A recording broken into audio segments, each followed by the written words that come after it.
فاذكروني اذكركم۔ السلام علیکم ناظرین، میں ہوں آپ کا میزبان محمد فیضان۔ ہمارے ساتھ قاری محمد وسیم مدنی صاحب موجود ہیں۔ السلام علیکم قاری صاحب۔ وعلیکم السلام۔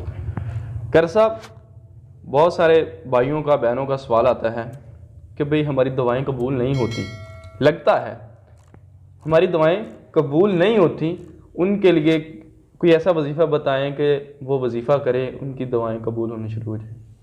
کہتے رہتے ہیں دعا کے واسطے بندے تیرے، کہتے رہتے ہیں دعا کے واسطے بندے تیرے، کر دے پوری آرزو ہر بے قصور۔ ہائے ہائے، سبحان اللہ سبحان اللہ سبحان اللہ، کتنی پیارا شعر ہے۔ تو عرض کرنے کا مقصد یہ ہے کہ اللہ تعالیٰ دعا کو قبول فرماتا ہے، یہ یاد رکھیے گا۔ صحیح۔ قرآن پاک میں وقال ربکم ادعونی استجب لکم، مجھ سے دعا کرو میں تمہاری دعا کو قبول کروں گا۔ سبحان اللہ۔ ناظرین، یہ ایک بہت ہی غور و فکر والی بات ہے، اللہ کوئی بھی دعا رد نہیں کرتا۔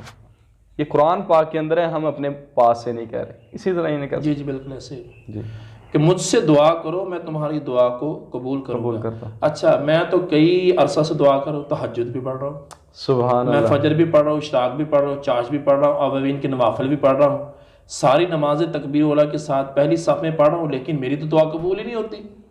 یہ بھی تو ہے نا، آپ تو کہتے قاری صاحب نماز پڑھا کرے آپ کی دعا قبول ہوگی، قرآن کا بھی فرمان ہے کہ دعا قبول ہو۔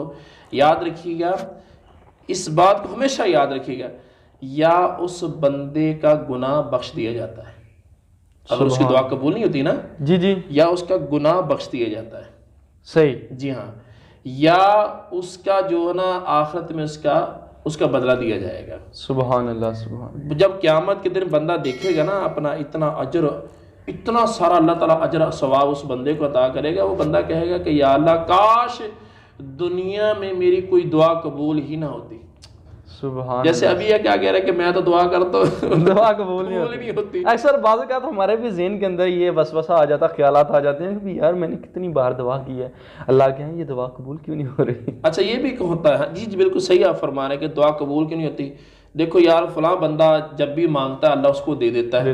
جیسے کفار لوگ ہیں، وہ کہتے ہیں یہ بھائی ہم سے زیادہ امیر ہیں، ہمارے پاس جناب یہ ہمارے پاس ایک کچا گھر ہے، ان کے پاس کوٹھیاں ہیں، بالکل بالکل، وہ دیکھو شراب بھی پی رہا ہے، بدکاری بھی کر رہا ہے، اس کے پاس وہ جب بھی دعا مانگتا ہے تو کام ہو جاتا ہے۔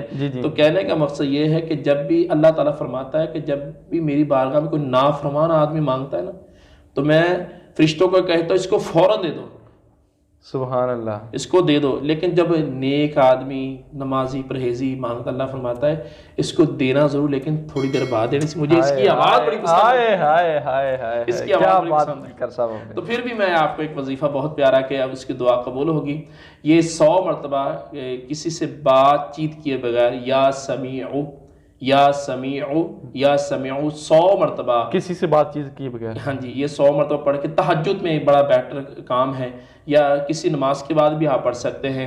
یہ 100 مرتبہ یا سمیعو پڑھنا ہے، اس کے بعد دعا کریں، اللہ دعا کو قبول فرمائے گا۔ بہت بہت شکریہ قاری صاحب۔ یہ تو ناظرین قاری صاحب نے بہت ہی پیارا اور چھوٹا سا وظیفہ بتایا۔ نماز ہمارے لیے اتنی ضروری ہے جیسا کہ ہمارے جسم کے اندر جان ہے۔ نماز کی پابندی ضرور کریں، اللہ سے دعا ہم بھی کرتے ہیں، اللہ ہمیں بھی نماز کی پابندی کرنے والا بنائے اور 5 نماز پڑھنے کی توفیق عطا فرمائے۔ ہم آپ لوگوں کے لیے بھی دعا کرتے ہیں، انشاءاللہ ہم سب ہی نمازی بن جائیں گے انشاءاللہ، اور جنت میں اکٹھے جائیں گے۔ ہم اگلے سوال کے ساتھ پھر حاضر ہوں گے، تب تک کے لیے ہمیں اجازت دیجیے، اللہ حافظ۔